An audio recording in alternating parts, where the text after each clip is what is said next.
Restumari Fond ღია საზოგადოება საქართველოს ადამიანის უფლებების პროგრამის მენეჯერი ნიკა ჯეირანაშვილი გვერდება საღამოშიდობისა ბატონო ნიკა გმადლობთ რომ ხართ ჩვენთან ერთად. საღამოშიდობისა მადლობა მოწვევისთვის. ბატონო ნიკა ერთ-ერთი რეკომენდაცია და მოთხოვნა რაც ამ ანგარიში არის მიმართულება ეხება შინაგან საქმეთა სამინისტროსა და პროკურატურის რეფორმის დაჩქარებას. ხელისუფლებას გაცხადებული აქვს რომ რეფორმა აუცილებლად გატარდება, პროექტები მზადარი და ისინი შესული არის პარლამენტში.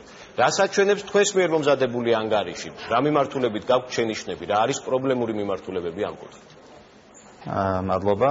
პირველ რიგში ალბათ უნდა ითქვას თვითონ რეფორმის პროცესის შესახებ, თავარი პრობლემა, რასაც ჩვენ წავაწყდით ორივე შემთხვევაში, თუმცა განსაკუთრებით უნდა აღინიშნოს შინაგან საქმეთა სამინისტროს რეფორმის შემთხვევაში, ეს იყო ჩართულობის პრობლემა, არასამთავრობო ორგანიზაციების, იგივე აკადემიური წრეების ჩართულობის პრობლემა, ძალიან დახურულად მიდიოდა მთელი ეს რეფორმის კონცეფციის შემუშავების პროცესი.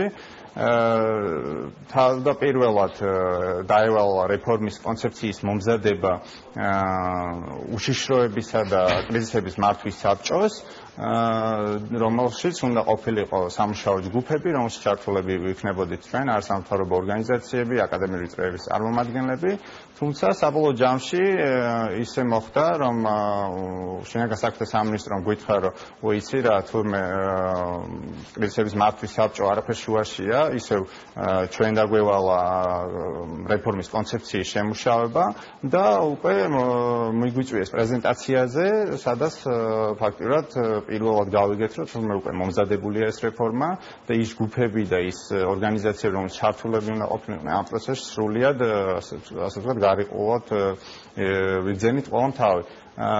შემდეგ მოხდა ის, რომ ამ პრეზენტაციის შემდეგ ჩვენ მაინც მივაწოდეთ ჩვენი შენიშვნები შინაგან საქმეთა სამინისტროს და მთავრობის კანცელარიას რეფორმის კონცეფციასთან დაკავშირებით, თუმცა შემდეგ შეხვედრაზე, უკვე ანუ მეორე შეხვედრაზე მათ გითხრეს, რომ მიუხედავად იმისა, რომ ახსენეს, რომ პროცესი არის საკმაოდ ღია და გახსნილი და მზად არიან ჩვენი ჩართულობა უზრუნველყოფ, კითხვაზე, რომელიც პირადად მე დავუსვი შინაგან საქმეთა სამინისტროს წარმომადგენელს, თუ როგორ გაგრძელდება ჩვენი თანამშრომლობა სამომავლოდ, პასუხი იყო ის, რომ იცით რა, ხვალ უკვე გაგვაქვს მთავრობაზე, მთავრობის ხდომაზე კონცეფცია, რეფორმის კონცეფცია, შესაბამისად უკვე შემდეგ გადაეცემა იმ შემთხვევაში, თუ მთავრობა მოიწონოს ამას პარლამენტს განსახილვად და ის უგნებავთ მოგზაურობით პარლამენტში და კომიტეტების განხილვაში მიიღებთ მონაწილეობა. შესაბამისად, რას მინდა მე ხაზი გავსვა, რომ რეფორმის კონცეფციის შემუშავების პროცესი იყო სრულიად ფაქტურად დახურული. რამაც გამოიწვია ბევრი პრობლემა, ვინაიდან სწორედ ის საკითხები, რაზეც ჩვენ წლებია ვმუშაობთ, რაც უნდა ასახულიყო კონცეფციაში, დარჩა თლიანად რეფორმის მიღმა. ბატონო ნიკა, ჩვენ ახლა გვაქვს უკვე საშუალება, რომ ორწლიან პერსპექტივაში გადავხედოთ იმ პოლიტიკას, ხელისუფლების გაცხადებულ პოლიტიკას, რომ შინაგან საქმეთა სამინისტრო, პროკურატურა აუცილებლად გახდებიან რეფორმირებულები, იქნებიან უფრო ნაკლებად პოლიტიზირებულები და ასე შემდეგ. ამ ორწლიან პერიოდს რომ გადავხედოთ, რამდენად მიდის ყველაფერი საქმე აქეთკენ, რამდენად არის დადებითი ტენდენცია, რომ საბოლოოდ ჩვენ ესეთ ძალოვან სტრუქტურებს მივიღებთ. ორწლიანი მართალია ჩვენი ანგარიში მოიცავს ორწლიან პერიოდს, თუმცა ჩვენ ვეცადეთ მაქსიმალურად მოგვეცვა წლევანდელი პერიოდის ყოველ შემთხვევაში დასაწყისი მაინც, ვინაიდან ძირითადი რეფორმების პროცესი უკვე წინა წლის ბოლოდან გამოცხადდა და დაიწყო. შესაბამისად ჩვენ ვეცადეთ მოგვეცვა მიმდინარე წლის პროცესებიც. რა შეიძლება ითქვას, პირველ რიგში ერთი რაც მოგახსენეთ რეფორმის კონცეფციის პროცესთან დაკავშირებით იყო ძალიან დახურული, რასაც ვერ ვიტყვით იგივე პროკურატურის რეფორმასთან დაკავშირებით, რომელიც შედარებით გახსნილი პროცესი იყო, მართალია იქ მეტი იყო ჩართულობა არასამთავრობო ორგანიზაციების, თუმცა მთავარი პრობლემა აქ იგივეა, პრობლემა იმისა, რომ არ გაითვალისწინეს, საერთოდ მართალია მიიღეს ჩვენი შენიშვნები, თუმცა არც ერთი მნიშვნელოვანი შენიშვნა ფაქტობრივად გათვალისწინებული არ დარჩა.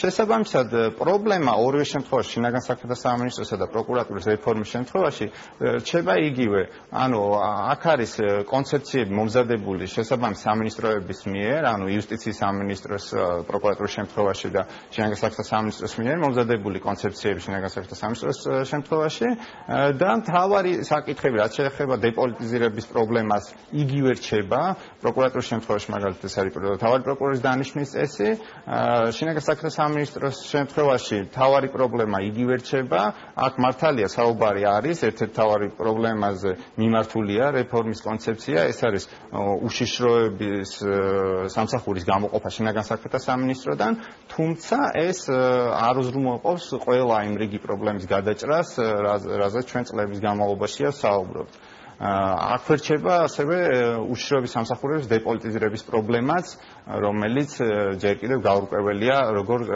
გადაწყდება. გასაგებია.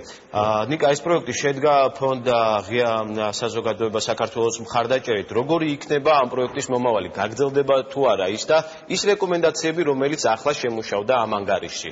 როგორ ფიქრობთ სამოქალაქო საზოგადოებას არასამთავრობო სექტორს აქ თუ არა საქართველოში ბერკეტები იმისთვის რომ ეტაპობრივად ამ რეკომენდაციების განხორციელებისთვის იბრძოლოს? ძალიან კარგი კითხვა, მადლობა.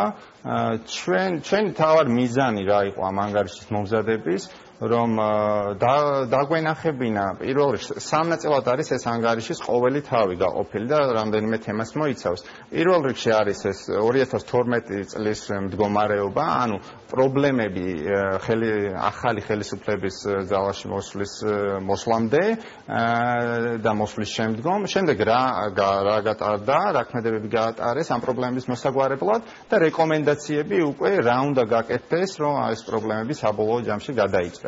ჩვენ თავარი მიზანი იყო ეს რომ დაგვენახებინა და არა სიტყვაზე ჩასაფრებულ პოზიციაში ყოფილიყავით და წამოგვეძახებინა კონკრეტული უწყებებისთვის იმ პრობლემების შესახებ რაც მოუგვარებელი დარჩა.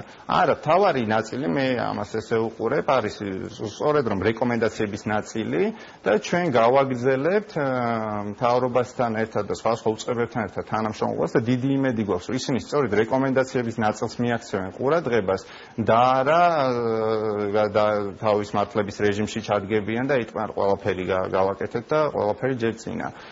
მაგალითად იგივე ხდაუბრუნდები შინაგან საქმეთა სამინისტროს და პროკურატურის რეფორმას ერთ-ერთი მნიშვნელოვანი საკითხი არის დამოუკიდებელ საგამოძიებო მექანიზმის არარსებობა რაც არამხოლოდ ამ ორ უწყებასთან მიმართებაში არის ეს რეკომენდაცია თუ ნახავთ ეს ორივეგან გვაქვს ანგარიში რეკომენდაცია რომ შეიქმნას ესეთი უწყება ასევე იგივე სასჯელოსროლების შემთხვევაში იგივე ადამიანების წამებისა და არაჰუმანური არაადამიანურ მოპყრობას ფაქტებთან დაკავშირებით ეს რეკომენდაცია უკვე ადრეც 2013 წლიდან მოყოლებული ჯერ კიდევ თომას ამარბერგი წერდა ამ შესახებ უნდა შეიქმნას დამოუკიდებელი საგამოძიებო მექანიზმი ცალკე ინსტიტუციურად ცალკე მდგომი ორგანო რომელიც გამოიძიებს დანაშაულებს რომელიც ჩადენილია პოლიციის, პროკურატურის თუ სხვა ძალოვანი უწყებების თანამშრომლების მიერ.